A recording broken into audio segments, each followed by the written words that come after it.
नमस्कार विद्यार्थियों, Hindi online classes में आपका स्वागत है। और आइए हम करते हैं आज कक्षा 9 विषय हिंदी के अंतर्गत जो हमारा पाठ 3 है, उपभोक्तावाद की संस्कृति, और जिसके लेखक है श्यामा चरण दुबे।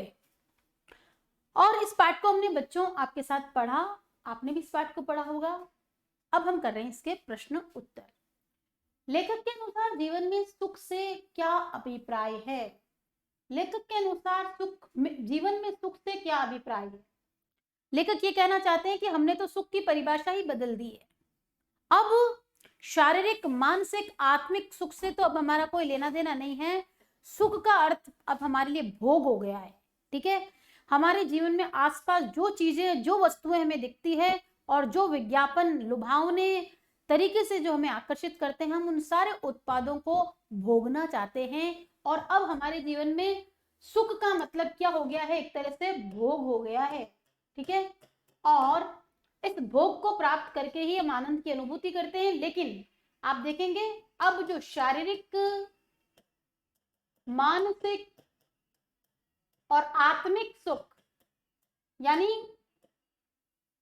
इन आत्मिक सुखों से हम क्या हो गए हैं? एक तरह से दूर हो गए हैं। ठीक है, तो कवि का मतलब यह है कि लेखक के अनुसार जीवन में सुख से क्या अभिप्राय है। लेखक के अनुसार जीवन में सुख क्या होना चाहिए, ये तो इन्होंने बताया कि हम कुछ ऐसे कार्य करें जिससे कि हमें, हमारी आत्मा को आनंद मिले। लेकिन धीरे धीरे ये उपभोक्तावाद की संस्कृति हम पर ऐसी हावी हुई है कि अब सुख हमारे लिए क्या है? भोग बन गया है। हम अधिक क्या करना चाहते हैं? भोग करना चाहते हैं। शारीरिक, मानसिक और आत्मिक सुख से हम क्या हो गए हैं? दूर हो गए हैं। आज की उपभोक्तावादी संस्कृति हमारे दैनिक जीवन को किस प्रकार प्रभावित करती है? दैनिक जीवन, दैनिक जीवन यानी आपकी दिनचर्या से जुड़ा हुआ है। जब आप उठते हैं और जब आप सोते हैं, तब से लेकर आपके पूरे ही रूटीन में, आपकी पूरी ही दिनचर्या में, ठीक है, आपके दैनिक जीवन को उपभोक्तावाद की संस्कृति प्रभावित करती है। कैसे प्रभावित करती है? जब हम प्रातः काल उठते हैं तो हम सबसे पहले करते हैं ब्रश। ठीक है, तो अब वो जब हम ब्रश कर रहे हैं तो निश्चित रूप से हमें ब्रश भी कैसा चाहिए? ब्रांडेड, अच्छी क्वालिटी का। हमारे पास टूथपेस्ट अच्छा होना चाहिए। ठीक है, नहाने की साबुन हमारी अच्छी होनी चाहिए। उसके बाद यदि हम नाश्ता करने बैठे हैं तो हमारे जो फूड प्रोडक्ट है वो भी हमारे कैसे होने चाहिए? उसमें टेस्टी सॉस होना चाहिए। ठीक है, पहले घर में माताएं बहनें जो चटनी बनाकर प्रस्तुत कर देते थे उसको आराम से बच्चे मजे से खाते थे। लेकिन अब देखिए, आपकी दिनचर्या चाहे वो नाश्ते की है, चाहे वो आपके दिन के खाने की है, चाहे वो रात के डिनर की है, तो आप जंक फूड को उसमें क्या करते हो? इंक्लूड करते हो, क्योंकि वो स्वादिष्ट है। ठीक है, और टीवी चैनल ने उसको और भी क्या मनमोहक बनाकर प्रस्तुत ऐसा किया है कि अगर आप उसका उपयोग नहीं करते तो आप अपने आप को क्या करते हो? थोड़ा सा अंडर प्रेशर, यानी कि कहीं ना कहीं परेशान भी महसूस करते हो। तो आज की उपभोक्तावादी संस्कृति ने हमारे दैनिक जीवन को पूरी तरह से प्रभावित कर दिया है। सुबह से लेकर शाम तक की जो हमारी दिनचर्या है, उसमें जिन उत्पादों का हम प्रयोग करते हैं वो कहीं ना कहीं उपभोक्तावाद की संस्कृति का ही परिणाम है। चाहे वो ब्रश लो, चाहे वो पेन लो, चाहे वो हमारे परिधानों से संबंधित बात ले लो, चाहे वो हमारे भोजन से संबंधित बात ले लो, तो उपभोक्तावाद की संस्कृति हम पर पूरी तरह से हावी होती है और हमारी दैनिक दिनचर्या को प्रभावित करती है। देखेंगे कि लेखक ने उपभोक्ता संस्कृति को हमारे समाज के लिए चुनौती क्यों कहा है। बात करेंगे चुनौती कहने से लेखक का क्या तात्पर्य है। क्या लेखक ये मानते हैं कि वास्तव में ये समाज की एक बहुत बड़ी समस्या है और इस समस्या से हमें क्या करना पड़ेगा? सामना करना पड़ेगा, ये एक चुनौती है। तो हम बात करेंगे कि उपभोक्तावाद की संस्कृति ने बच्चों समाज में क्या कर दिया है? वर्ग भेद उत्पन्न कर दिया है। ठीक है, समाज दो भागों में बट गया है। गरीब गरीब होता चला जा रहा है और अमीर अमीर होता जा रहा है। दोनों की ही दैनिक दिनचर्या में बहुत अंतर आ जाता है और हम देखते हैं तो यहाँ पर एक जने का तो बहुत शोषण होता है। ठीक है, और एक जना जो बहुत है आराम की जिंदगी जीता है। तो ये जो जिसका शोषण हो रहा है वो समाज, इस समाज में क्या आती है? अशांति आती है। ठीक है, इसके मन में भटकाव आता है। भटकाव आने पर अब ये इस वर्ग के लिए कुछ भी इसके मन में ना तो सद्भावना है, ठीक है, ना ही ये इसके प्रति क्या कर सकता है, हम ये भी नहीं कर सकते मैत्री भाव रखता है। ये वर्ग जो है, ये वर्ग इस वर्ग को अपना शत्रु समझने लगता है, या ये कह सकते हैं हम शोषक भी समझने लगता है कि हमारा शोषण तो करते कौन है, ये अमीर लोग ही करते हैं। इस तरह से कहीं ना कहीं हमारे समाज में भाईचारे की भावना समाप्त होती जा रही है, वर्ग संघर्ष जन्म ले रहा है, ठीक है। और हम ये कहेंगे कि एक तरह से हमारे समाज में समस्या को ये उत्पन्न कर रहा है। अब लोगों में सद्भाव धीरे धीरे घटता जा रहा है, हमारा समाज एक तरह से विकृत हो रहा है। विकृत कर होता है इसमें विकार, यानी कई समस्याएं जब इसमें जन्म ले रही है, तो अब हम ये कह सकते हैं कि उपभोक्तावाद की जो संस्कृति है वो हमारे समाज के लिए बच्चों एक चुनौती है और एक समस्या बनकर उभर रही है। तो हमारे तीनों प्रश्न होते हैं हल। हम करेंगे नेक्स्ट क्वेश्चन की बात, देखेंगे आगे।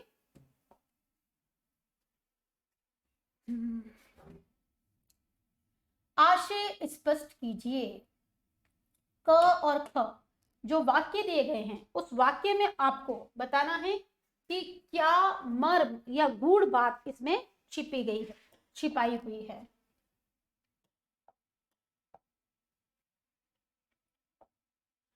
जाने अनजाने आज के माहौल में आपका चरित्र भी बदल रहा है, ठीक है, और आप उत्पाद को समर्पित होते जा रहे हैं।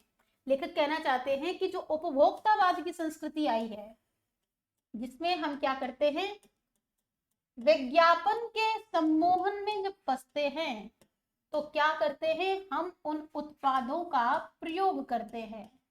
उत्पादों का प्रयोग करते करते हमारी आदत ऐसी बन जाती है कि अब उत्पाद को समर्पित होते जा रहे हैं। हम उस उत्पाद के बिना रह ही नहीं सकते। मेरी अगर आदत पड़ गई है कि मैं फेयर एंड लवली क्रीम लगाऊं, ठीक है, तो अब सरसों के तेल से मेरा काम नहीं चलेगा। मेरे सामने नारियल का तेल है, मैं उसको भी यूज नहीं करूंगी। और अगर ये फेयर एंड लवली के क्या बढ़ गए हैं, क्या कह सकते हैं, इसके मूल्य अगर बढ़ गए हैं, पहले ये 15 रुपए में मिलती थी, अगर ये 50 रुपए में मिल रही है, तो भी अब जो मैंने अपनी आदत बना ली है, तो उस आदत के चलते मैं इसके बढ़े हुए मूल्य के साथ भी क्या करूंगी, समझौता करूंगी। और जो मेरी आजीविका है, यानी मैं अपने खर्च को क्या कर दूंगी, बढ़ा दिया मैंने। और अब देखो बच्चों, अब बताओ कि जाने अनजाने अब मेरा चरित्र बदला क्या नहीं बदला? क्यों?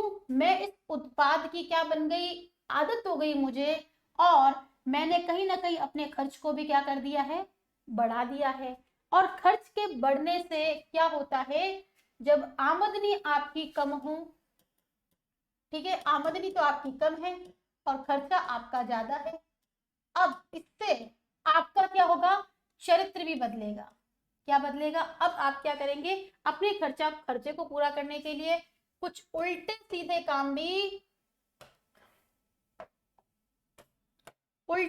काम भी आप करेंगे, जैसे झूठ बोलना, ठीक है। उसके साथ भी आप अपना प्रॉफिट देने के लिए कुछ ऐसे काम करेंगे जिससे आप लोगों को ठगेंगे, ठीक है। तो इस आधार पर हम देखते हैं कि कहीं ना कहीं उपभोक्तावाद की संस्कृति हमारे समाज में एक ऐसा माहौल पैदा करती है जिसके चलते हमारा जो चरित्र है, ठीक है, हमारा जो व्यवहार है वो बदल रहा है। और इतना बदल रहा है कि हम अब उत्पाद को, यानी वो जो प्रोडक्ट बना है उसके समर्पित होते जा रहे हैं। हमारी जीवन शैली ऐसे बन गई है कि हम उन उत्पादों के बिना रह ही नहीं सकते। चाहे वो सौंदर्य की सामग्री हो, चाहे वो परिधान की सामग्री हो, चाहे वो आपकी कोई तकनीकी जिसको आप यूज करना चाहते हैं, आप उसके बिना अब सरवाइव नहीं कर सकते, उसके बिना आप रह नहीं सकते। तो इसका आशय यही है कि उपभोक्तावाद की संस्कृति कहीं ना कहीं हमारे व्यवहार को, हमारे आचरण को पूरी तरह से बदल रही है और हम पर उत्पाद हावी होता चला जा रहा है। बात करेंगे दूसरे की। कि प्रतिष्ठा के अनेक रूप होते हैं, चाहे वह हास्यास्पद ही क्यों ना हो।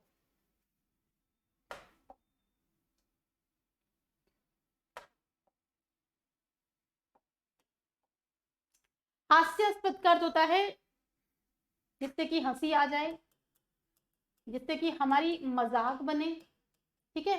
तो हम कह सकते हैं कि प्रतिष्ठा के भी अनेक रूप होते हैं, चाहे वे हास्यास्पद ही क्यों ना हो। आपने देखा होगा कि फैशन के चलते कुछ लोग ऐसे कपड़े भी पहनते हैं जिनको देख करके हमें हंसी आती है और वो उन पर भी बिल्कुल भी अच्छे नहीं लगते। और सबसे अच्छा उदाहरण हमारे पाठ में ये बताया कि अमेरिका और यूरोप के कई शहरों में अब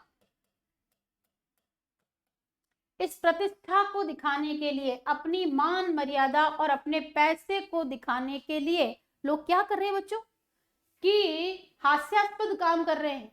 कैसा काम कर रहे हैं कि उन्होंने अपने मरने के उपरांत, कि जब हम मर जाएंगे उसके बाद जो हमारी समाधि बनेगी, वो समाधि कैसी होनी चाहिए, बड़ी ही आलीशान होनी चाहिए, है ना।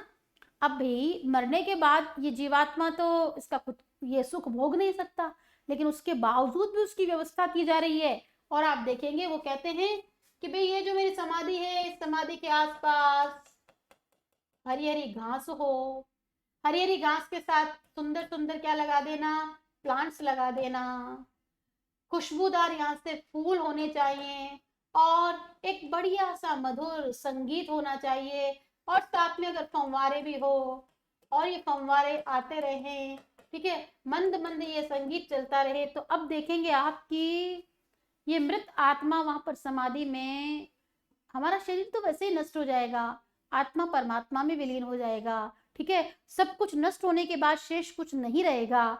जब अस्तित्व ही नहीं है कुछ, तो उसके लिए क्या ऐसी बातें, ऐसी व्यवस्थाएं करना जरूरी है। तो ये सारे काम कैसे किस में आएंगे, हास्यास्पद स्थिति में आएंगे।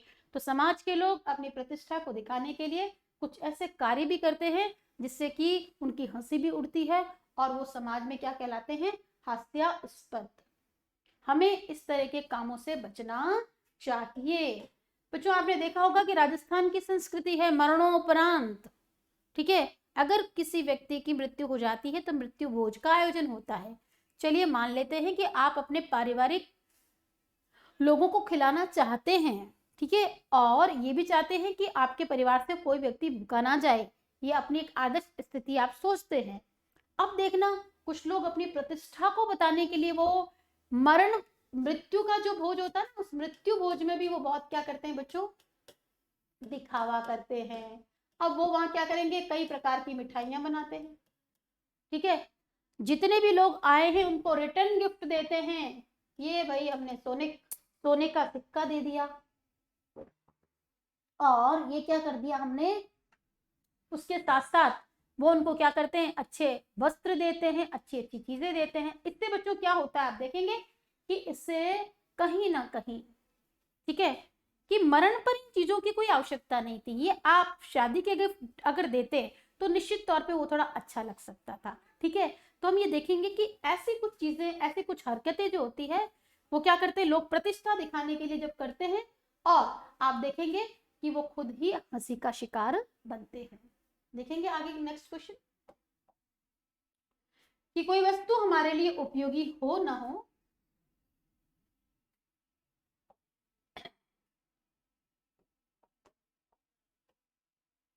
लेकिन टीवी पर विज्ञापन देखकर हम उसके खरीदने के लिए अवश्य लालायित होते हैं। क्यों, इसका क्या कारण है।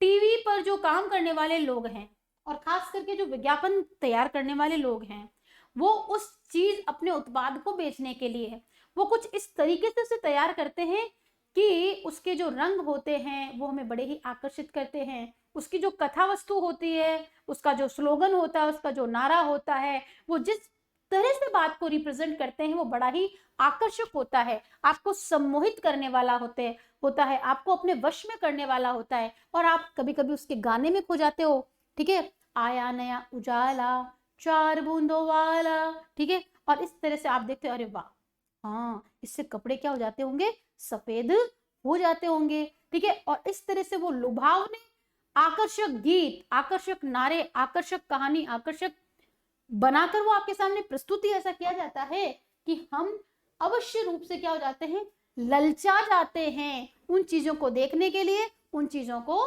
खरीदने के लिए। आपके अनुसार वस्तुओं को खरीदने का आधार वस्तुओं की गुणवत्ता होनी चाहिए या उसका विज्ञापन?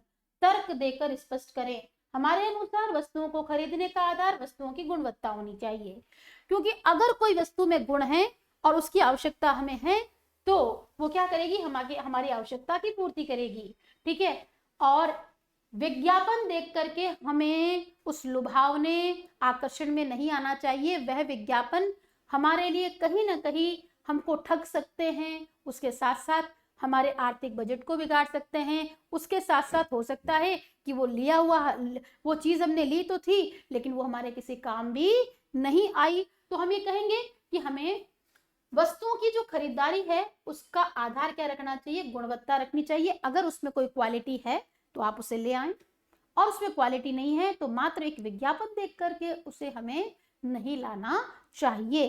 कई बार विज्ञापनों के थ्रू जो उत्पाद बाजार में बेचे जाते हैं उनकी क्वालिटी जो होती है, उनकी गुणवत्ता बड़ी ही खराब होती है और वो किसी काम के नहीं होते। सिर्फ और सिर्फ उनको बेचने के लिए क्या किया जाता है, इस तरह के उत्पाद को आगे से आगे बढ़ाया जाता है। नेक्स्ट देखेंगे,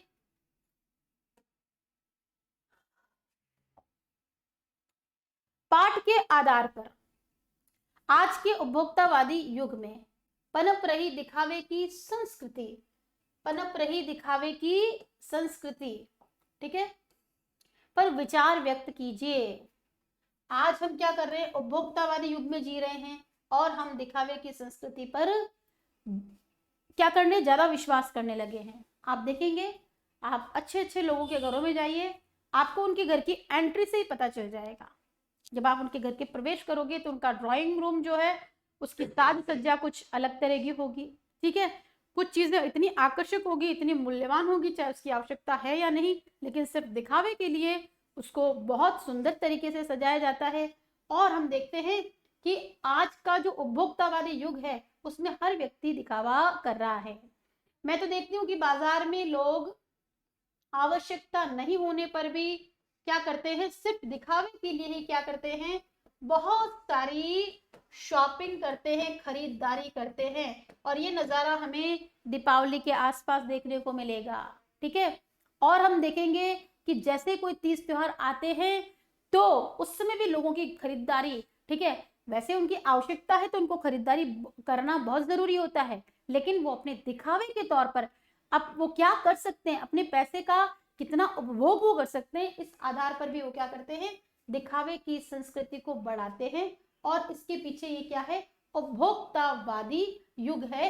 और हम ये कह सकते हैं कि जो विज्ञापन है उस विज्ञापनों का सा प्रभाव है कि हर व्यक्ति के मन में आता है कि मैं भी अच्छा लूं और अच्छे से उसको दिखा सकूं।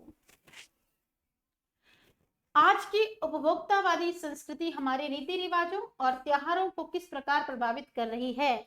अपने अनुभव के आधार पर एक अनुच्छेद लिखिए। बच्चों, ये अनुच्छेद आपको गृह कार्य में स्वयं लिखना है। इसके लिए मैं आपको थोड़ा समझा देती हूँ कि वास्तव में ये उपभोक्तावादी संस्कृति हमारे रीति रिवाजों और हमारे त्योहारों पर बड़ी हावी हो गई है। हमारे जो समाज के रीति रिवाज है उसमें आपने देखा होगा कि उस रीति रिवाजों का उद्देश्य यह था कि समाज के लोग मिले, विचारों का आदान प्रदान करें, मनोरंजन करें, गीत गाएं, नाचे, साथ में बैठे, अपने सुख दुख को बांटे। इसलिए रीति रिवाज और त्योहार बनाए गए हैं, ठीक है। और त्योहारों में आप देखते हैं कि वर्तमान समय में अगर अपन बात करें दीपावली के त्योहार की, तो अब दीपावली का औचित्य ये था कि वह जो दिन है लक्ष्मी पूजन के लिए बड़ा ही अच्छा दिन माना गया है। देवी सीता जो अयोध्या की लक्ष्मी हैं, जो रावण के चंगुल से छूटकर अपने पुनः अयोध्या आती है, और उस अमावस की रात्रि के अंधकार को कम करने के लिए घी के दिए जलाकर उत्सव मनाया जाता है। मानते हैं कि महंगाई का जमाना है, हम घी के दिए नहीं जला सकते, लेकिन तेल के दिए जला सकते हैं। उस तेल के दिए जलाने के पीछे हमारा एक लॉजिक है, ठीक है, एक वैज्ञानिक आधार है कि ये जो वर्षा ऋतु जब जाती है तो वातावरण इतना गंदा हो जाता है कि हम अपने घरों को साफ सुथरा करते हैं, साफ सुथरा करके जब दिए जलाए जाते हैं तो उसकी जगमग जो रोशनी होती है उससे माहौल क्या होता है, साफ सुथरा हो जाता है, शुद्ध हो जाता है। लेकिन अब हमने क्या कर दिया, उपभोक्तावादी संस्कृति के शिकार जब हुए, हम क्या करते हैं, दीपक जलाने का काम हमें क्या लगता है, बड़ा ही मुश्किल लगता है, और हम क्या करते हैं, लाते हैं चाइनीज लाइटें, दूसरी लाइटें लाकर हम अपने घरौंदों को क्या जोरदार सजा देते हैं। अब दीपक चाहे जले नहीं जले, लेकिन वो लाइटें जलती है जिससे बिजली का बिल भी आता है, ठीक है, और कई दिनों तक जलती। तो हम ये देखते हैं कि त्योहार जो अपने मूल रूप में मनाए जा रहे थे उस पर क्या हो गई है, दिखावे की संस्कृति, और साथ से उपभोक्तावादी संस्कृति उस पर हावी हो गई है। आपने देखा कि जो होली का त्योहार है, होली के त्योहारों पर आपने देखा होगा कि रंग से लोग खेलते हैं बच्चे, ठीक है, पिचकारियों से खेलते हैं, पानी से खेलते हैं। तो आजकल जो रंग प्रयोग में आ रहे हैं वो प्राकृतिक न होकर बड़े ही केमिकल से बनते जा रहे हैं। इस रंग का ऐसा प्रभाव है, उस रंग का ऐसा प्रभाव है। तो आप देखते हैं कि हमारे त्योहारों पर ये उपभोक्तावाद की संस्कृति पूरी तरह से हावी हो रही है, उनको प्रभावित कर रही है। और इस पर लिखना है जो आपको एक अनुच्छेद। अब आप देखेंगे कि